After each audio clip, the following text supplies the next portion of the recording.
Talking Business, a podcast in Melbourne, Australia.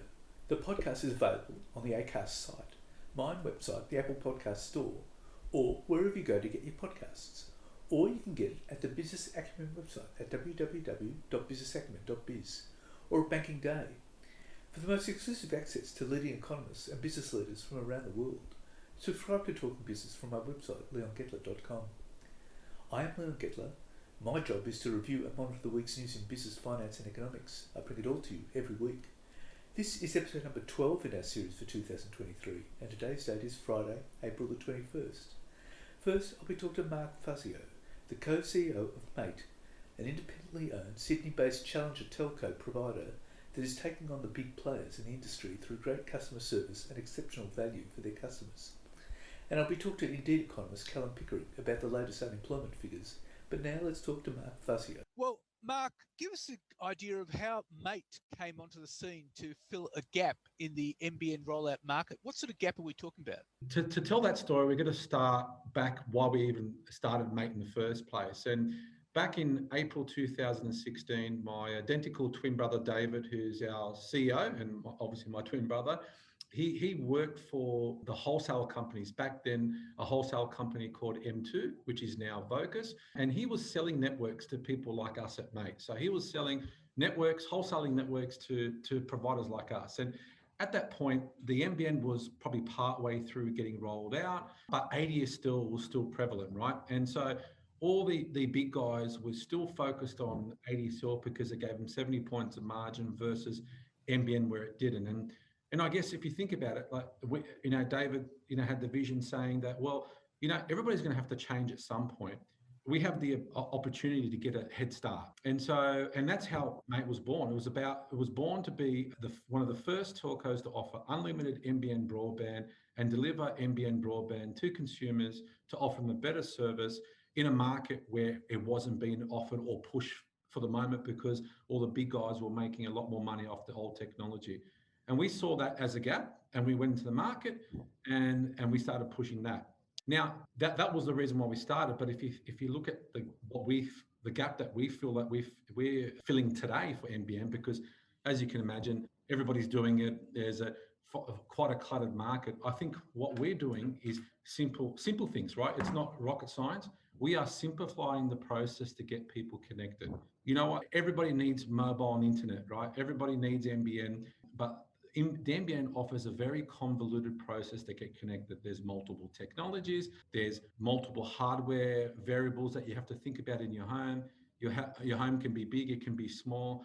Hardware, good entry-level hardware could be fine, but you might need mesh products, you might need gateways, you might need, or so on and so forth. All these different things to have the best experience at the home.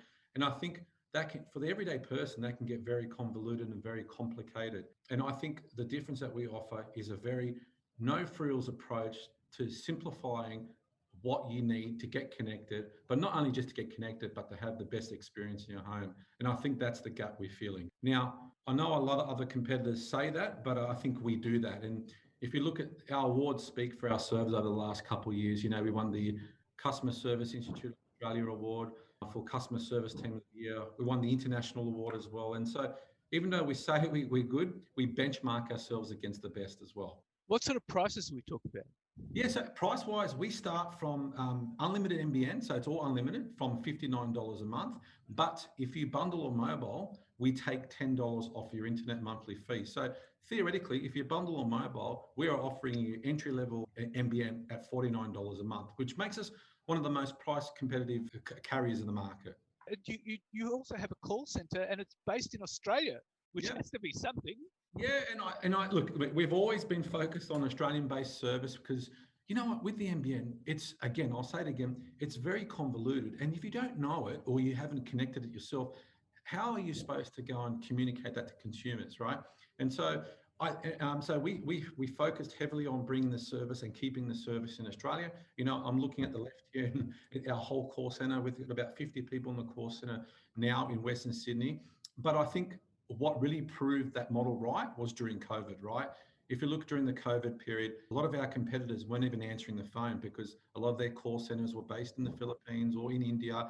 And obviously the breakout of COVID meant they couldn't accelerate for people working at home as quickly as we could here, right? Now, I'm not saying overseas call centers are bad, but I mean, there's only so much you can learn. You're getting people to help you with something that they've never seen or realistically even have experienced themselves, right? And that's a real challenge. In terms of contracts, a lot of telcos have lock-in contracts. So what are yours like?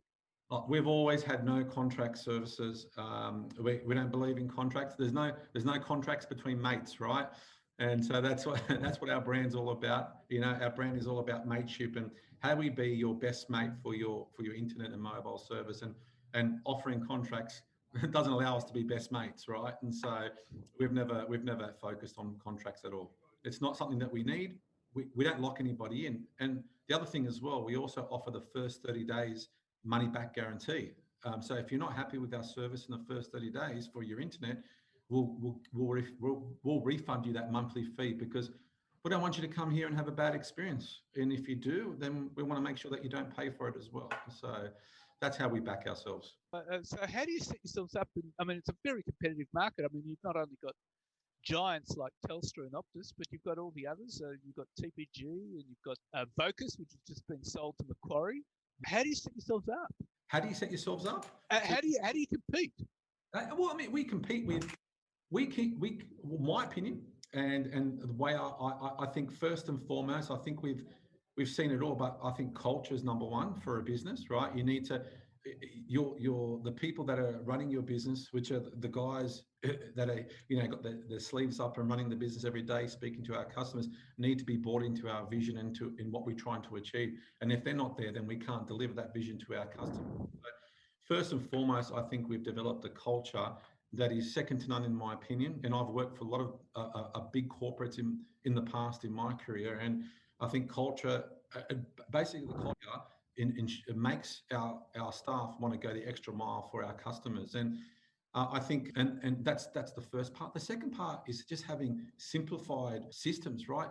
I think a lot of people talk about automation, right? And how do you automate the interactivity with your customer to service them their needs? Now, I think in Australia, I don't think we've gone all the way with 100% automation. I think there's still, you have to have the right balance of automation and systems versus touching a customer. And I think we get that balance really right. I really think that we've got a level of sophistication in our systems, but also we balance that with the right interaction with our customers as well. And then what it means is that we're not seeing as a faceless telco. I mean, not to bad competitors, but there's some competitors out there that you actually can't call them. You have to go online and message them. And then if you've got an escalation point, it gets escalated to a call center based in a different country that have only got a textbook to work from. And then if it goes outside that textbook, then they have to get transferred to somebody in Australia. And I mean, that's the challenges we have. I think that, just to answer your summarize your question there, it's culture. It's the right balance between systems and people, and it's the right processes to enable a customer gets exactly what they need. And then the last one is Australian-based call center. I mean, I can't tell you how much that has been a benefit for us in the last 12 months, being able to talk to people locally about the service that they have and have experienced it ourselves as well. And so I think that's why we're competing. So, I mean, COVID's been quite important there, hasn't it? Yeah, absolutely. I think COVID has definitely driven, I mean, obviously everybody's had challenges during COVID. I think for us, it's enabled us to, grow, which is a good thing. But and by default, I guess that's what's pushed that, right?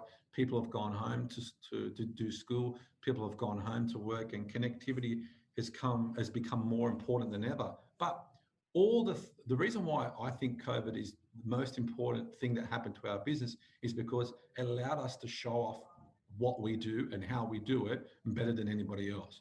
It allowed the Australian consumers to see what we do and how it can make their lives easier, because our job is simply to get people connected and keep them connected. The rest will work itself out. And I think we've always said that we're good. We've always said that we've got great systems and processes, but COVID meant that people needed that. And I think we really shone through in that period. And that's why it was important to us. And so tell us more about the culture. I mean, what did you do for the culture? Well, I mean, culture, our business started as a family business, right? Like the business literally... You and your brother? Yeah, me and my brother, but it literally started in my auntie's backyard, right? So, people say it's a backyard business. This literally was a backyard business to start with. And, and in the first phase of our growth, I mean, I lived in Singapore, right? I was doing my parts on the weekend because, I was working for Microsoft and based in Singapore, and everything I was doing on weekends. And my twin brother was here basically drumming up the business. And, we grew it to about 30,000 customers in my auntie's backyard, hired about 15 cousins and family members. We're Italian, so there's a lot of us, right? So there's a lot of resource in the family to call upon. And, and then now we're at 72 people. We've got a big office in Western Sydney, which has a call center and so on and so forth. But the culture, we've kept true to the original culture, which is it's a family run and owned business. And that started from mates getting together to make a difference in their lives. And we've kept that culture true. And so if you look at our business today, the one thing that was unique with our business when we were in my auntie's backyard is that she would cook every day for us, right? Now we're in a big corporate office in Western Sydney, and my auntie's still cooking for everybody every day. And so we make sure that we keep those true things culture, and the new people that we're bringing in, they're experiencing that from day one. And I think it just means more, right? And that's what we feel that we've delivered. Right. Okay. Well, we'll be fascinated to watch how Mates develops. And Mark, thank you very much for your time. No worries. Thanks for having me, Leon. And now let's talk to Indeed economist Callum Pickering. Well, Callum, unemployment has remained steady at 3.5%. Well, it was a really strong set of figures for the month of March. Obviously, the unemployment rate being at 3.5% is an outstanding result given the amount of monetary policy tightening we've experienced over the past 12 months. The fact that employment was up 53,000 people is an extraordinary result at this point in the economic cycle, particularly with those job gains all being full-time roles. Full-time employment increased by about 72,000 people in March alone, which is another great outcome. So overall, it's a pretty clear sign that the Australian labour market remains incredibly tight by historical standards and really hasn't dropped off at all, despite the impact of high inflation and rising interest rates. And weakening global growth as well. Exactly. Normally, you'd expect all of those factors together would have contributed to some deterioration in the labour market. And yet, thus far, there just is no sign of that occurring. Well, it actually coincides with the National Australia Bank survey, which showed that business conditions have been resilient and they're well above their long-run average. Yeah, that's right. Businesses are still pretty optimistic about the outlook for their operations and the broader economy. And that's reflected in their hiring activity, not just in the employment figures that we're seeing each and every month, but also the high number of job vacancies and job advertisements available across the country. Most of these forward-looking indicators of labour demand remain incredibly healthy, which is a sign that it's unlikely that the unemployment rate is going to spike in the near term, because any person who loses their job in the current economic environment can reasonably expect to find a new opportunity reasonably quickly. But there is an anticipation, isn't there, that the Australian economy will slow considerably over the second half of the year? Yeah, this is certainly my expectation. And the main reason for that is simply that when you look at the Australian economy, what's clear is that the household conditions are likely to deteriorate. It's going to be due to a combination of higher mortgage repayments, falling asset prices, and the ongoing decline in inflation-adjusted wages. So my sense is that these factors that have been in play for much of the last 12 months and haven't yet hit the economy, the impact of that is going to become bigger over time the longer this cycle persists. And at some point, it's going to lead to deterioration in household conditions. We haven't seen it yet, but with each and every day, it becomes more likely that households are going to shift their behaviour because they can no longer rely on their savings and they can no longer maintain the spending patterns that we've seen throughout the pandemic recovery. What will that mean for unemployment? Surely that will rise.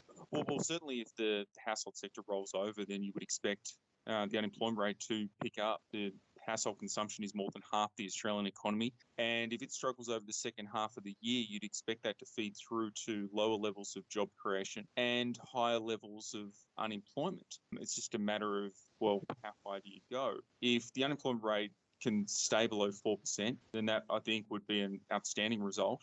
And certainly the Reserve Bank of Australia isn't expecting a sharp increase in the unemployment rate. But at the same time, there is obviously a lot of uncertainty around what the impact on the household sector is going to be. It's obviously proven to be more resilient than anticipated so far during this economic cycle. But like I said before, there is an expectation that it will deteriorate at some point this year. So what, it could rise to 4 to 4.5% by the end of the year? I certainly think that is a possibility. Yeah, I wouldn't want to put a specific number on it. And obviously the economy has consistently overperformed throughout this whole economic recovery. So hopefully I'm wrong and it proves to be more resilient over the second half of this year as well. But certainly an unemployment rate in the 4 to 4.5% range would seem reasonable given some of the headwinds that the household sector is facing. Right, okay. But there was one negative, wasn't there, in terms of underemployment? That's right. Tons of good data in the March release. One of the weaker points, though, was that the rate of underemployment increased to 6.2% from 5.8%. Now, this could just be noise in the data. It can jump around a little bit from month to month.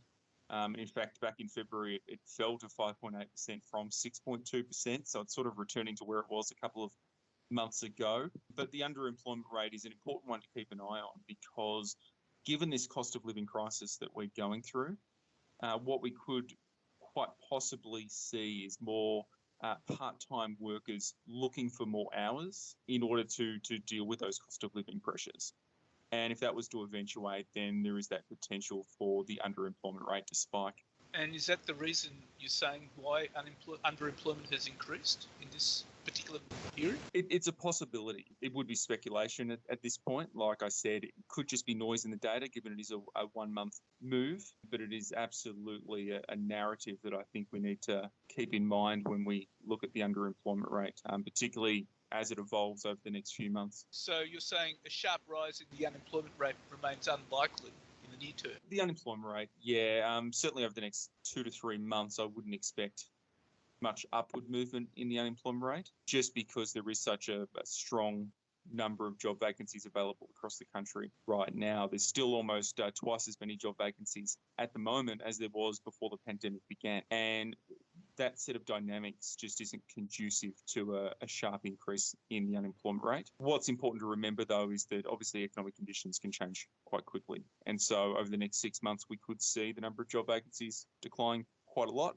And if that was to occur, then that would feed through to lower levels of employment growth, which also then would potentially lead to higher levels of unemployment. But certainly right now, at this minute, the dynamics in the labour market are pretty healthy and indicate that the unemployment rate should remain low for the immediate future. But what does that mean for the Reserve Bank? Well, certainly the Reserve Bank anticipates that further rate hikes are likely to be needed to defeat the current inflation outbreak. However, given that the rate hikes hit the Australian economy with a considerable lag, often 12, 18 months, maybe even 2 years, the RBA is mindful that the economy hasn't yet felt the full impact of the first rate hikes, let alone the ones that followed. A good example of this, I think, is that average mortgage rates on outstanding loans have increased by about 2.1% since the beginning of the RBA's hiking cycle. And that compares to a 3.5% increase in the cash rate. So we've seen 2.1%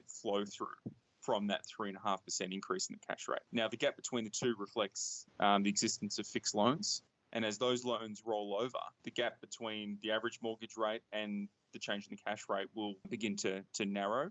But it's a clear sign of just how this changes in monetary policy flow through the economy. It can take a long time. And so we're going to see mortgage rates continue to increase over the next 12 months, narrowing that gap, which means that we just haven't seen the full impact of monetary policy tightening thus far. And the other point too is that the path to lower inflation probably requires a meaningful increase in the unemployment rate. Yeah, that's the unfortunate fact. I don't think we're likely to see inflation of between 2 and 3% if the unemployment rate is at 3.5%. it's probably unlikely if the unemployment rate's at 4%. And so we need to be mindful of that, given just the strength we are seeing in the labour market. If the March figures that we saw yesterday, continue into April and May, I think it greatly increases the probability of future rate hikes this year. If we were to see a little bit of a deterioration, just a little bit, maybe the unemployment rate increasing to 3.7% over the next couple of months, then maybe that would allow the RBA to pause on a rate hike a little longer. So the next set of labour market figures are going to be incredibly important for the future direction of monetary policy. So we'll have to watch out for that to see whether unemployment will rise and see which way the RBA will be going. Exactly. Yeah, it's going to be driven by data. The employment and unemployment figures are going to be incredibly important, as of course will be the inflation figures. But certainly if the labour market remains as strong as it currently is, then there is a very strong argument for further tightening of monetary policy. Which would indicate that the RBA will be continuing down this path for some time, because it might take some time before we're down to 2 to 3% inflation. Well, exactly. We've seen some tentative evidence that inflation may have passed its peak, but the monthly inflation measure is still at 6.8%, which is a far cry from a 2 to 3% target. The RBA itself doesn't expect that we'll get there in the next couple of years, but if the labour market remains incredibly strong and inflation persistently high, then the RBA will have no choice but to tighten policy further. Right, okay. Well, Callum, that's all quite interesting and important. Thank you very much for your time. Thank you, Leon. So what's happening in the news? Well, China will be the top contributor to global growth over the next 5 years, with its shares set to be double that of the US, according to the International Monetary Fund. The nation's slice of global gross domestic product expansion is expected to represent 22.6% of total world growth through 2028, according to Bloomberg calculations, using data the fund released in its World Economic Outlook released last week. India follows at 12.9%, while the US will contribute 11.3%. And Fox settled a defamation lawsuit by Dominion Voting Systems for US $787.5 million. That's Aussie $1.2 billion, averting a high-profile trial, putting one of the world's top media companies in the crosshairs over its coverage of false vote rigging claims in the 2020 US elections, sparing Rupert Murdoch a damaging trial. The settlement was announced by Fox, Dominion and the judge in the case at the 11th hour, with a 12-person jury selected on Tuesday morning, and the case poised to kick off with opening statements on Tuesday afternoon. Dominion had sought US $1.6 billion in damages in the lawsuit filed in 2021. Judge Eric Davis from the Delaware Superior Court had ordered that Dominion Voting should open its US $1.6 billion, that's Aussie $2.4 billion defamation case against Fox News over Fox News broadcasting, while claims that secret algorithms in Dominion's voting machines overturned the 2020 US presidential election. This was the biggest threat to Murdoch's empire since the hacking scandal in 2011. But for Murdoch, it was even worse than the hacking scandal. Unlike the UK hacking scandal, where news executives were blamed, records show Murdoch was directly responsible for Fox News management, at least on paper. On Easter Sunday, after arguing for weeks that Murdoch as chairman and parent company Foxcorp could not be called to testify in the trial, Fox lawyers revealed that since 2019, Rupert was listed in the SEC filings as an officer of Fox News, the executive chairman. Although a Fox News lawyer called this an honorific post, it puts Murdoch in the hot seat because his disastrous 2-day deposition in January makes him the man Dominion most wanted to question. The case was riveting, with the raw inner workings of Murdoch's media empire on display. It was all there in the emails, texts and depositions. Murdoch discussing or instructing when Fox News will call the election, what his newspapers should be saying, editing editorials, reassuring Fox Court directors. In a withering summary motion judgment on March 31, Judge Eric Davis ruled out 3 of the 4 defences that Fox was claiming. Fox News cannot say its claims against Dominion were protected as neutral reporting or fair reporting of the court case, or merely as opinion, Davis ruled. The key issues remaining for the jury were whether Fox's reporting was made with actual malice or reckless disregard for the truth. That was hard to prove in American law, but a sobering lineup of senior US lawyers, News Corp's The Wall Street Journal alone quoted 4 or 5 of them, say that Dominion had a strong shot at winning. This case was important because it left News Corp seriously damaged. And business collapses hit a 3.5-year high last month to jump back above pre-pandemic trends for the first time as rising interest rates and a cooling economy hurt corporate Australia. Insolvency lawyers say the end of the cheap money era, banks becoming less forgiving of distressed corporate borrowers, and the Australian Taxation Office cracking down on company directors for unpaid tax debt are driving more businesses to the wall. The corporate regulator released new insolvency data on Tuesday showing that 831 companies had administrators appointed last month, compared with an average of 720 for the same month between 2016-2017 and 2018-19 financial years. Company failures have now risen sharply in construction, 1,601 administration, accommodation and food services, 808, retail trade, 373, and manufacturing, 347 so far this financial year. These four industries combined made up about half the 5,689 corporate collapses recorded in the first 9 months to March 31, according to analysis of the Australian Securities and Investments Commission data. And the gas industry is bracing for the threat of a fifth market intervention since December, as Treasurer Jim Chalmers warns Australians may not be getting a reasonable return from exports of their natural resources and ways raising taxes on surging profits. Chalmers said on Monday he'd received a report from Treasury on the settings of a $2 billion a year petroleum resources rent tax, the PRRT, that applies to offshore oil and gas projects. While the government is yet to finalise its position, Chalmers declared there was an open question over whether the scheme was delivering the revenue that the community expected. The PRRT is levied on offshore oil and gas projects at a rate of 40% of their taxable profit, but this is applied after generous deductions for capital investments, raising questions over the quantum of revenue it raised, compared with the billions reaped in profits by gas giants including Woodside, Chevron and Santos.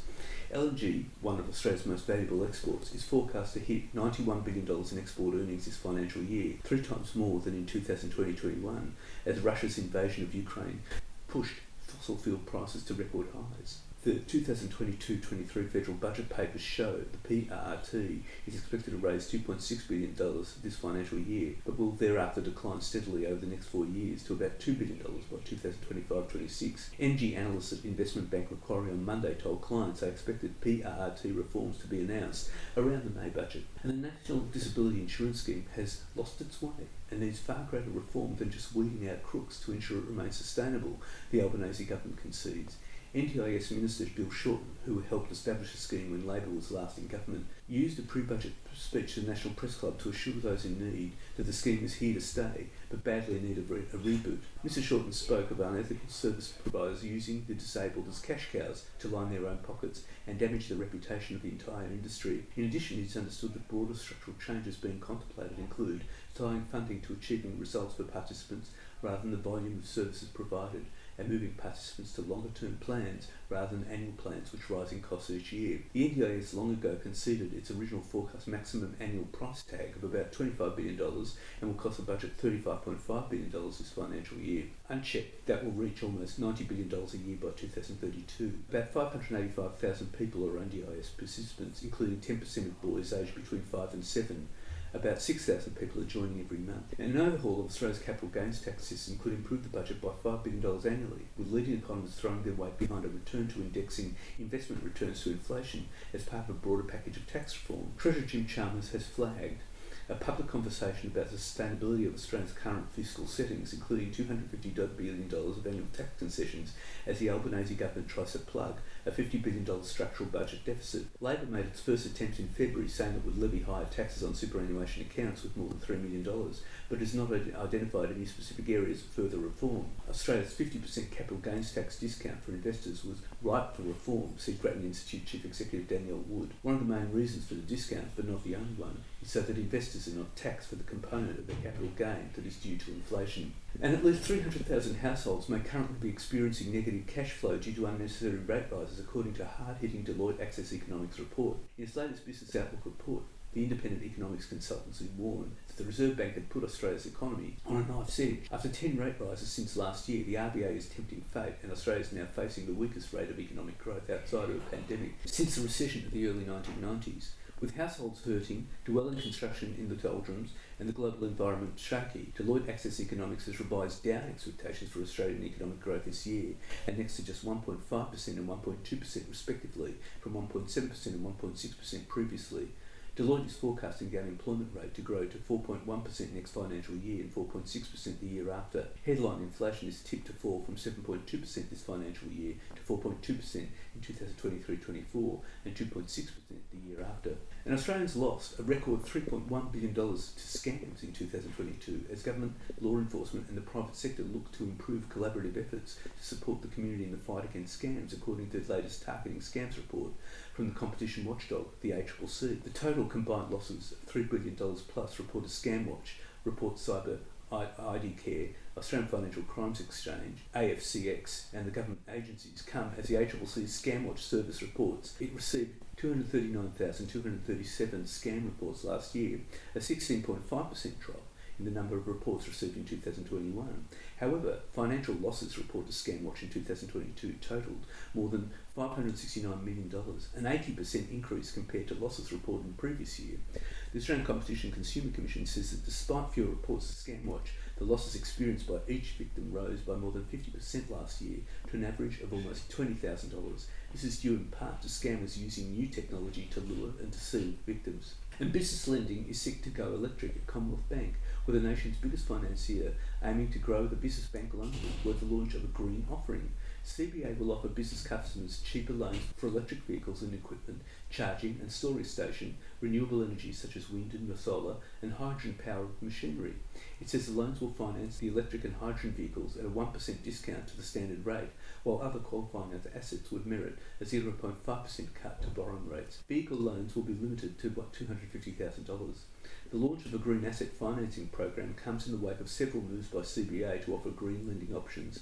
The bank launched a green home loan offering last year, soon followed by a home improvement loan, allowing customers to borrow to fund more energy efficient residential properties. And the Climate Change Authority has recommended a far-reaching series of initiatives scaling up and accelerating Australia's approach to the capture and storage of carbon, known as sequestration.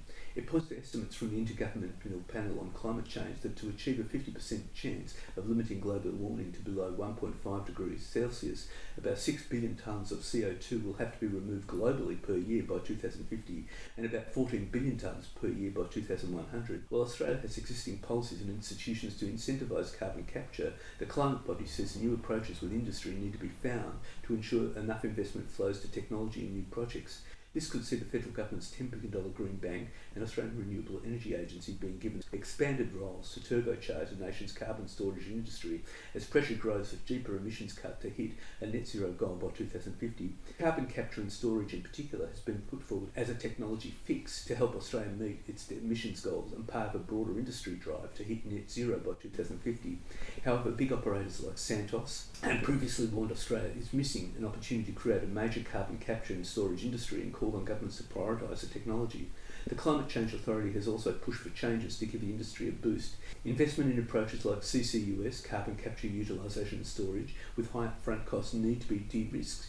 Governments should explore risk-sharing approaches, for example, carbon capture and storage hubs, including opportunities to co-invest in subsurface basin analyses for geological sequestration both on and offshore, and key infrastructure for storage and transport, the report says. And coal exports through Newcastle had the slowest start to the year since at least 2019 as wet weather and labour shortages hampered productions. Figures released by the port, Australia's largest thermal coal facility, showed 31.8 million mass tonnes were shipped in the first 3 months of the year, down 10% on the same period last year and 18% lower than the first quarter of 2019. The softer than expected start to the year follows the disclosure from Whitehaven Coal that production at its Maules Creek mine in New South Wales would be lower than first forecast. Additional export data will be released to investors in the next fortnight as major coal producers release quarterly production figures. Yancoal is due to report on Wednesday, followed by BHP and Whitehaven on Friday. Glencore will report its production numbers the following week. Last week, Whitehaven said ongoing difficulties attracting labour to its Maules Creek mine, a spate of poor weather and a complicated transition to automated trucks had forced a production downgrade for the year. Whitehaven lowered its production guidance for the 2023 financial year to range between 18 million and 19.3 million tonnes, down from a range of 19 million to 20.4 million tonnes. And Australians have cut back on online shopping as high interest rates and cost of living pressures batter household budgets, new data shows. Australian fintech Airwallet's first digital economy index shows that the turnover of Australian online retailers have fallen by $124 million over the past 12 months, driven by fewer purchases of discretionary products like clothes and fashion products. E-commerce spending fell by 2.5% in the March quarter to be 12.1% lower over the year, the payments platform estimates. The data is based on a representative sample of 1,000 Airwallex business customers. The figures are broadly consistent with official trade data from the Australian Bureau of Statistics, which show that online retail turnover remains below the peaks reached in September 2021 towards the end of the Delta lockdowns. The ABS estimates that Australians spend $3.9 billion in February on online retail outlets compared to $4.3 billion in September 2021. Even both the population and price of retail products increased since September 2021, the fact that the total value of sales has not grown implies households are buying fewer things. And the federal government is considering forcing streaming giants Netflix, Paramount and Amazon to spend up to 20% of the money they make locally on new Australian programs, but investment in sports or buying local films or programs will not be counted towards any new quotas. Streamers will be heavily incentivised to create Australian children's programs and documentaries under a newly formed national cultural policy, which is being used as a way to ensure local stories continue to be produced. The government believes its scheme could deliver between $132 million and $528 million in annual local content investment by 2026, based on predictions from Ampere analysis that are dependent on the regulatory model it ultimately chooses. A confidential stakeholder consultation paper shows the government is actively considering 5 ways to make global streaming giants create local programs, including a model that requires streaming services to dedicate 20% of annual gross subscription revenue in Australian drama, documentaries and children's programs. It is also considering programs with content obligations of between 5% and 11%, all of which includes incentives to encourage production in high-risk genres, children's content and documentaries. However, the models do not count investment in sports and mostly ignore the acquisition of existing local programs or films as ways to meet the requirements of the scheme. Streaming giants have so far operated without regulation in Australia, unlike the commercial free-to-air broadcasters and Foxtel, meaning they are under no obligation to produce or even carry Australian content. While they do invest in local programs, and in some cases have spent millions on sports rights deals, they're not required to do so by law. By contrast, the European Union requires 30% of titles in the large streamers' libraries to be from European countries. And Temu is a bargain lover's paradise, a cut-price online marketplace offering everything from wireless earbuds to socket wrenches and makeup brushes that aims to unseat Big W and Kmart. It became the most downloaded app in the US, even topping Amazon.com, and now has its sights on launching in Australia with the aim of disrupting discount retailers. Temu, which stands for T-Mark Price Down, it's a subsidiary of Chinese-backed PDD Holdings, which is listed on the Nasdaq. PDD also owns China-based Pinduoduo, a social e-commerce platform similar to Groupon. It could become the next big disruptor to an already crowded marketplace and threaten the dominance of discount retailers such as Kmart, Big W and Target, but only if it gains enough scale. Temu has had a big lift in traffic since its March Australian launch, with a 6-fold increase in month-on-month hits to its website to about 280,000 according to SimilarWeb. Amazon is getting about 45 million hits a month, while Catch.com gets nearly 8 million. Temu, which does not respond to emails, will need to work at growing traffic, given it is known by few consumers. In Australia, it is offering free shipping on all orders and free returns within 90 days, as it looks to gain an early following. Products are shipped directly from factories and warehouses in China to the consumer. Craig Woolford, MST Marquee's head of consumer research, said the marketplace will be one to watch and could present a challenge to the discount department stores as well as Wesfarmers-backed Catch, Woolworths owned MyDeal and Kogan. And that's it for this week. And next week I'll be talking to Tammy Cassio, founder and chair of Filatimo, which is an international business operating in Timor-Leste, which runs IMS, International Mobility Solutions, a job placement organisation, and ISET, Industry Safety Assessment and Training, a training organisation. And I'll be talking to AMP Capital Chief Economist Shane Oliver.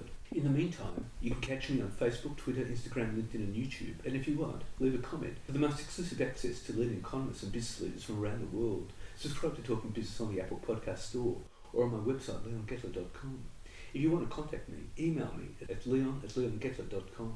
I answer all emails. Wishing you